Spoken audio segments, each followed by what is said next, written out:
Appamada's programs and facilities are supported through your generosity. Your support really does make a huge difference. You'll find a link for contributions on the website at appamada.org/contribute. Thank you so much.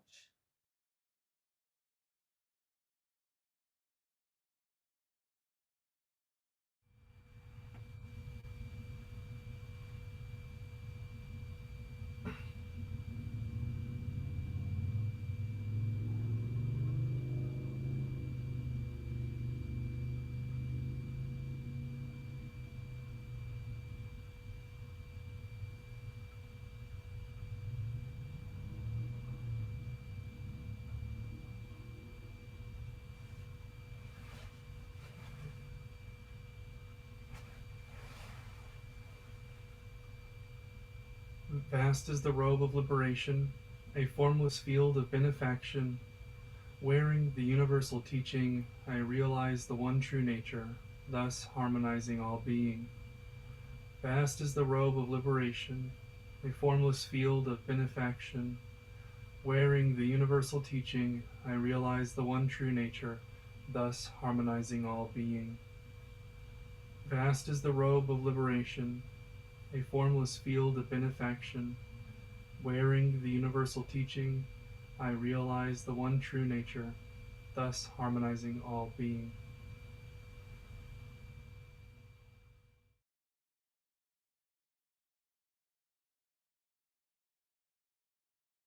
If you have not had a chance to sit today, or you're feeling shaky about your stitches, feel free to start with some practice stitching. Good idea. And I'm going to, I think at this point, I can probably do it relatively silently, but for the sake of video, I will be demonstrating cutting and folding the squares, which I don't think, which I may need some narration later when I'm actually folding. So I apologize for getting to that during our quiet part of the session. So last week you measured and scored, made the marks in the paper, right? That's right. Yes. On the fabric. I think on camera I got only about half of the marks you currently see down. But yes, to catch us up, what you see here is what is given here, measured and marked. Good to see it side by side because it puts it into your head, doesn't it? Yeah, it's not just a diagram on paper, nor just the marks on cloth. It's part of a bigger thing.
And I prefer to crease by hand Yes, gently before going, if the piece is small enough, yes. before going to the sewing or the iron, which I will be doing here in a second. I need to press this.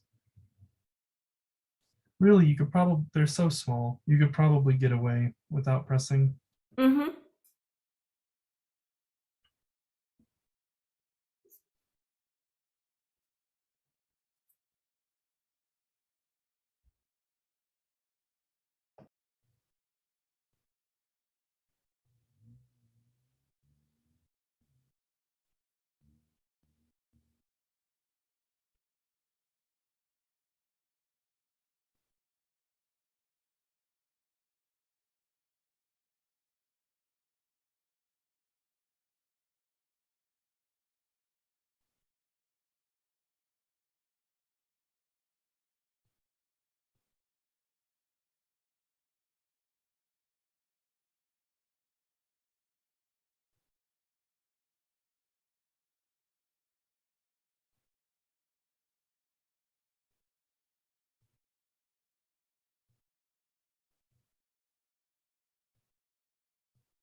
Okay, I'm gonna go to the iron real quick.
narrating for the video.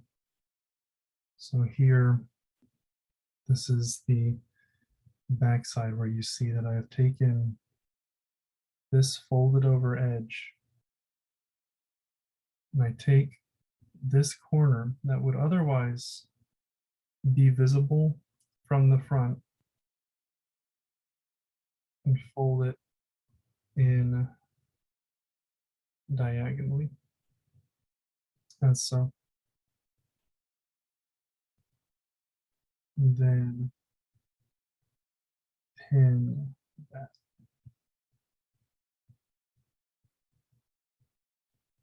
And I'm going to avoid going through the face, though I don't think that it's would be visible. I don't think the pin line would be visible, but I'm going to avoid going through all the way through the fabric.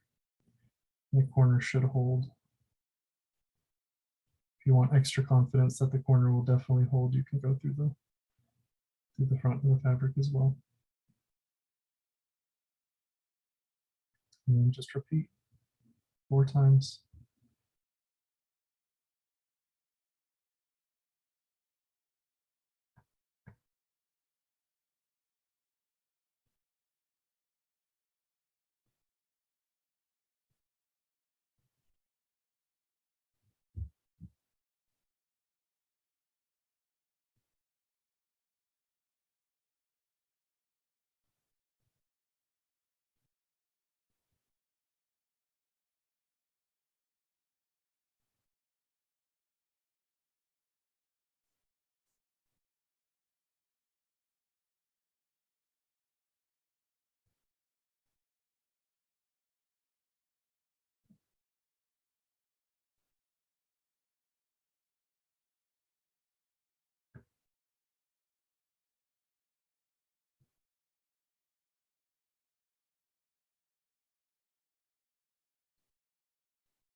And that's the finished product.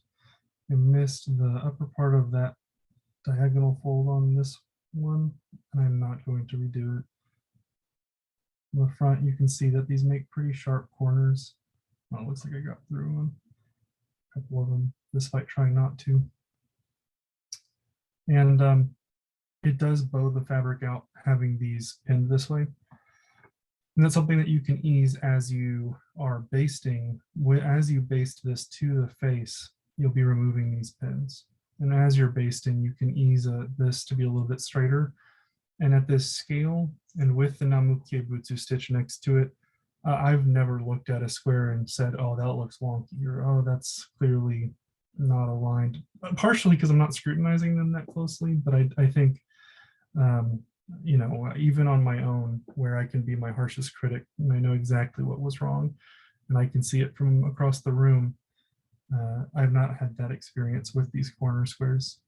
So if you are concerned that they are looking somewhat wavy and uneven,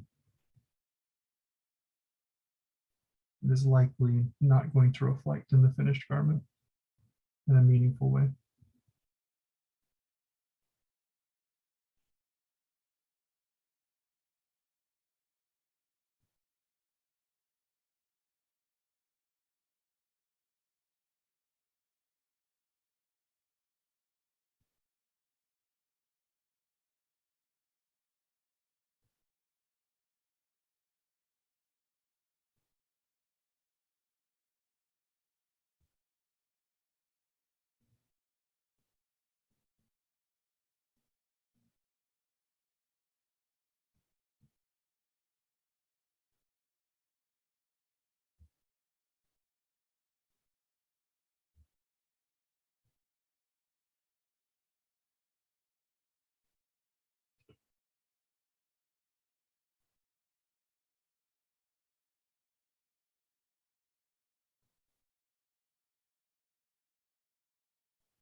I'm going to prepare one extra square to demonstrate the alternate method of folding and pinning those corners. So if you see me marking and cutting, need not be alarmed.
Okay, so this alternate method is one in which you fold corners back first, and that is the starting step. So first you fold back your corner, and I would take it until you can completely see where the two lines meet. Oh, I see. You just fold all four corners first. Right.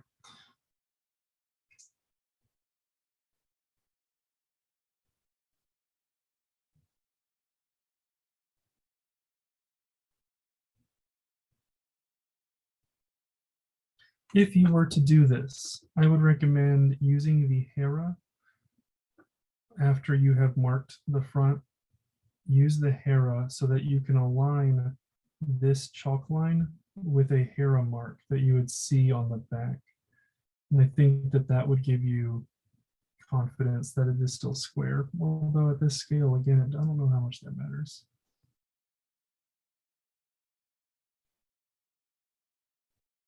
You point a laser pointer at the moon and you're even half a degree off, you could be miles and miles away on the moon's surface from where you were trying to point. Unfortunately, we're working on a smaller scale than that.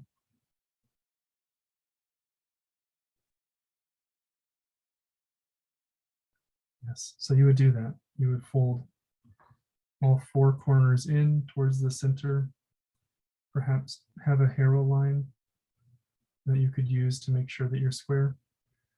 And then you would go about folding down each of these edges. You would go corner by corner pinning, as I demonstrated previously.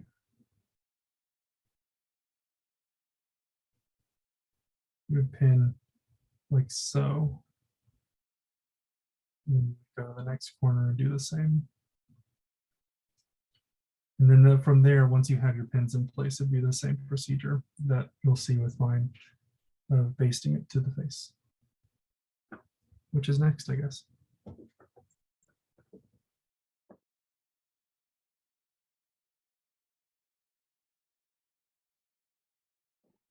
John, can I ask a question, please? Yes, of course.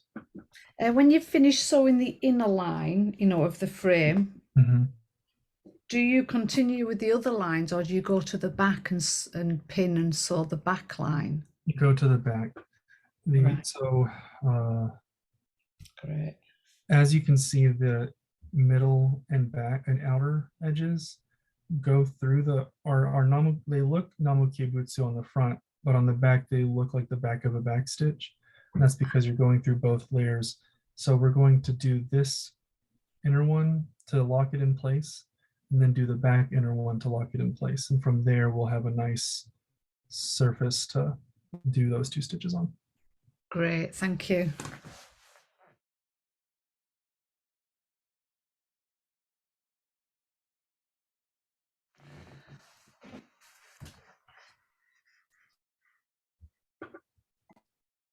Speaking of squares, the squares overlap into the frame, and it's recommended that you make some reference marks. Let me check the distance. Check dimensions and make sure corners are still precise right angles. So I'll do that.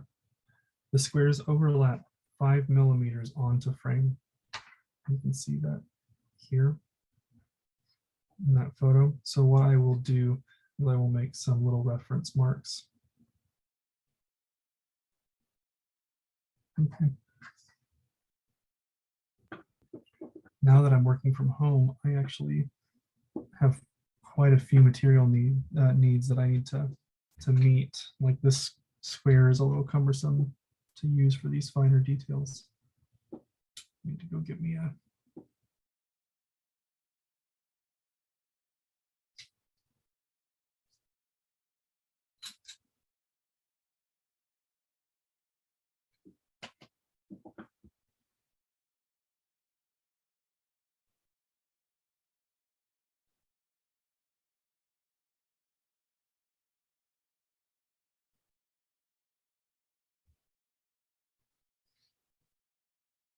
and you don't need much. You can see I've just made, these are shorter than the length of that edge, but it will, if I tuck it up into that square, it should be fine.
I'm going to be perfectly honest, I'm pretty sure that I eyeballed this last time.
I would say pin at least 2 corners down to the material. In this case, I have pulled one corner, pinned it. I'm going to do it again. Should have turned it first. So I just pulled the pin that I placed. I'm going to go in where I feel like that 4-layer little corner fold is, and just pin through. Probably, I doubt I'm catching the face. I'm probably just catching the frame. But I'd really just want enough point of reference. That wasn't very skillful. I just want enough point of reference that I can pull this corner and start basting, and that by the time I've reached this corner, this one is still, I'll go in here and I'll work my way this way, and I'll baste here. And then by the time I'm coming here, this will still be in place holding the whole thing square. So I will do that for, I think I'm actually going to baste this corner so I just don't have a bunch of loose pins pointing every which way.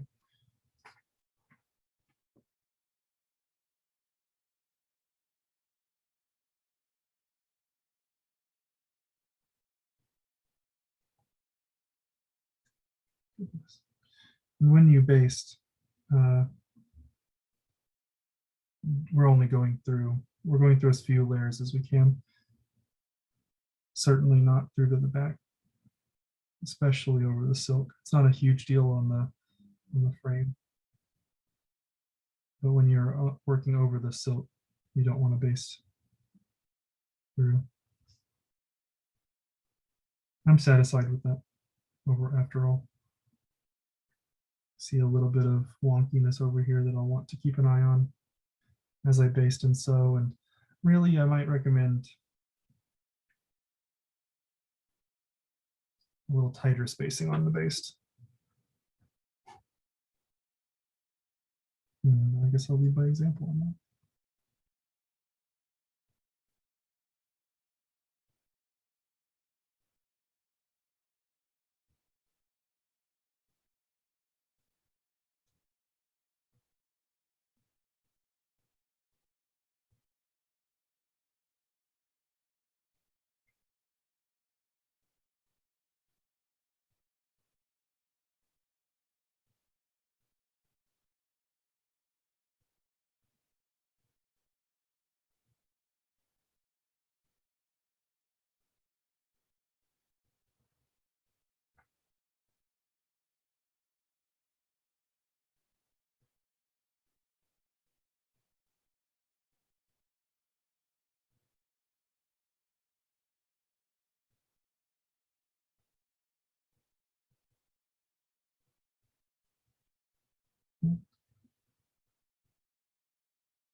Nothing on the back, just checking.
I'm certain that mine has some 6mm ones, the one that I wear. And I don't think I'm going to redo this one. I think that's an acceptable level of deviation, and from a distance, it looks pretty square. I think the issue happened when I was doing this one. I allowed it to, I wasn't checking this side as I was doing this edge here. If one of y'all or anyone watching this has that much variance, I don't discourage you from redoing it if that is your choice.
I'm already noticing parts on my Rakasu that I think, oh, I could have done that better, or oh, should I redo it? And then I recognize that that's something I do where nothing's, like making a presentation or preparing one and thinking it's not good enough, it's not okay, and it's just something in me that I do, and it might even be a good practice for me to just think, well, it's good enough, and to let it rest as it is, rather than do the usual habit of beginning again or redoing something to death so it loses its essence.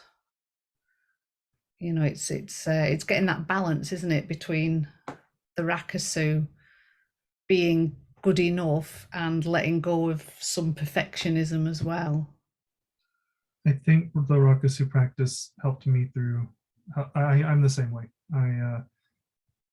I have a tendency, like I in the past I made art pretty frequently, and I actually kind of did it as like a side source of income.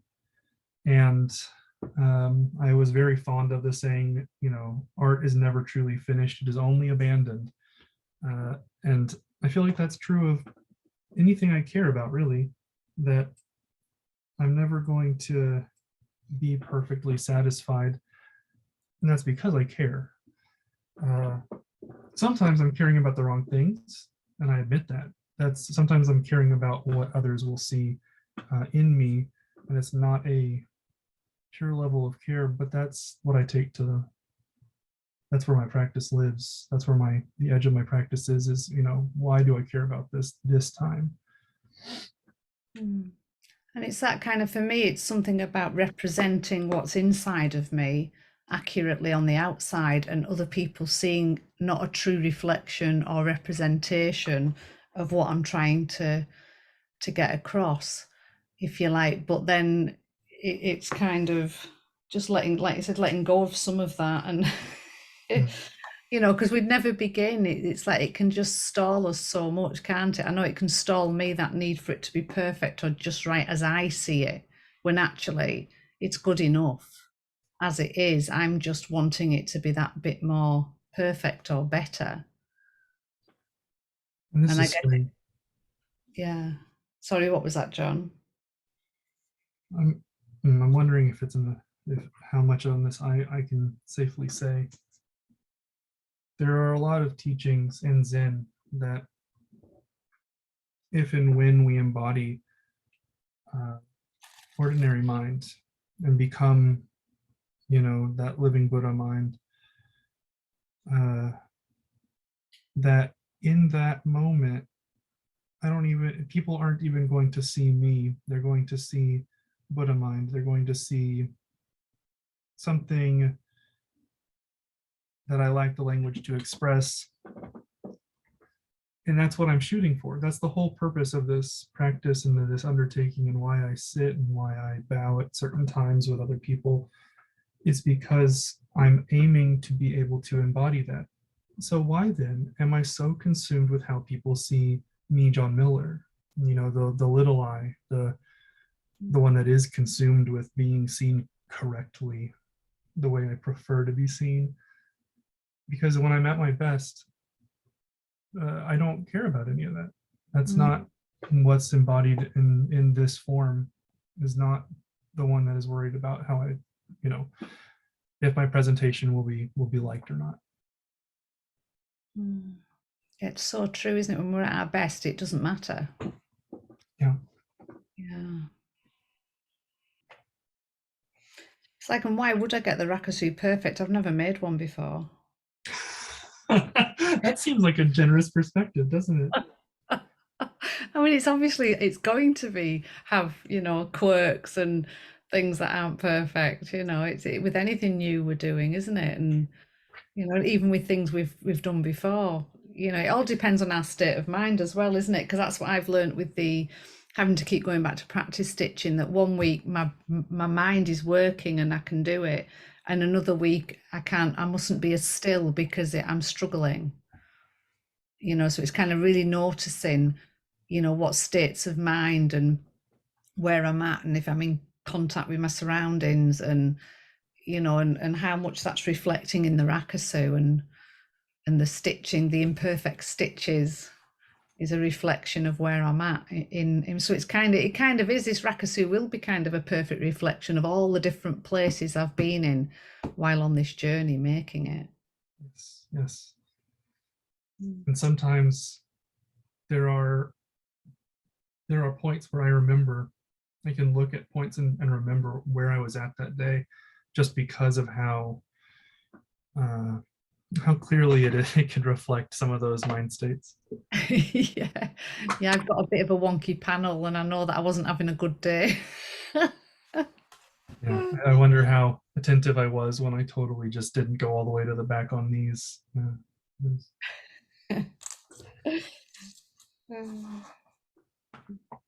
And Claire, are you all right? You haven't had any.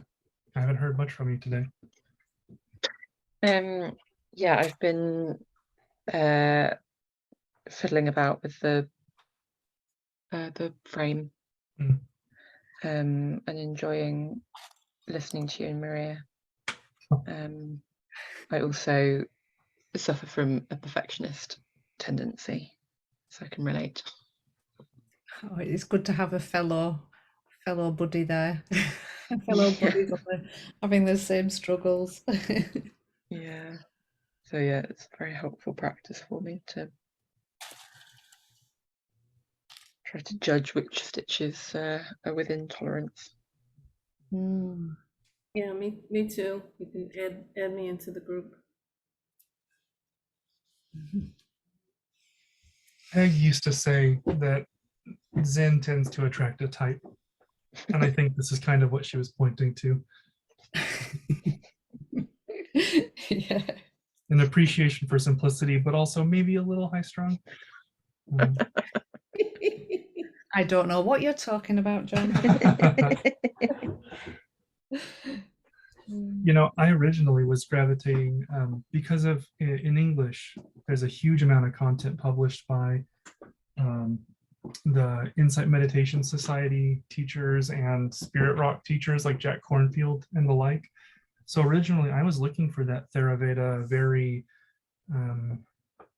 they speak a lot about the numbered lists, the Noble Eightfold Path, the 10 perfections of the Buddha. They talk a lot about that.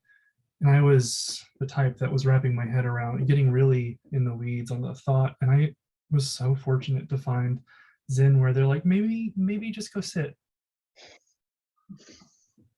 And that was really beneficial to me. Oh, and y'all are just looking at my hand, goodness.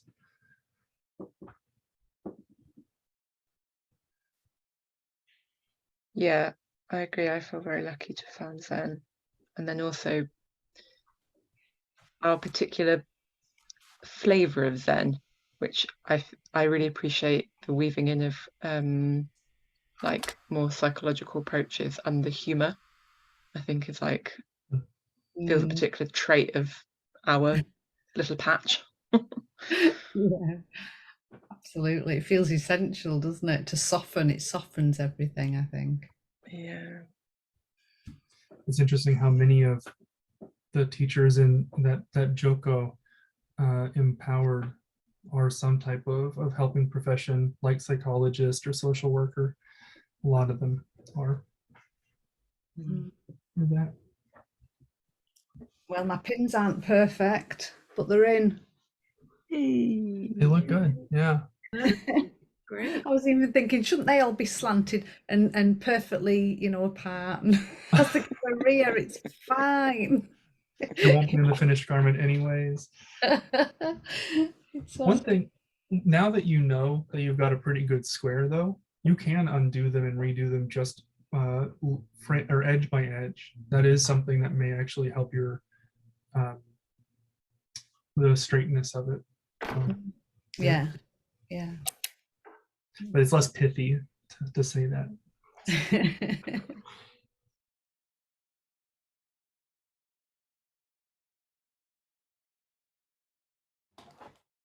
I've been interested to incorporate the use of a bell into these hour-and-a-half sessions, and I'm trying to figure out a time that's appropriate and kind of fits the way that bells are used in Zen practice generally. And I'm thinking, and I want y'all's input on this, at the 30-minute mark, instead of saying, it's been 30 minutes, you can talk, just striking a bell instead. I like it. Me too. Yeah. Yeah, that sounds good, John. Great. Thank y'all for. And we could do 3 bells after you've done the verse at the beginning as well, if you wanted to. You think after the verse? We usually do. That's usually the format, but I mean, it's up to you. No, you're right. Yeah. I've been sitting with a group that does their chant of the Robe at a different time recently because of timing conflicts with Appamada. That's a really good idea. Maybe Robe chant, burning questions, then 3 bells. Kind of, this is the start of the silent sowing period once initial questions are addressed. We'll see what I do next week. Who knows? Yeah, we'll look forward to it. Mystery. Mystery, yeah. You'll be along for the ride. Okay.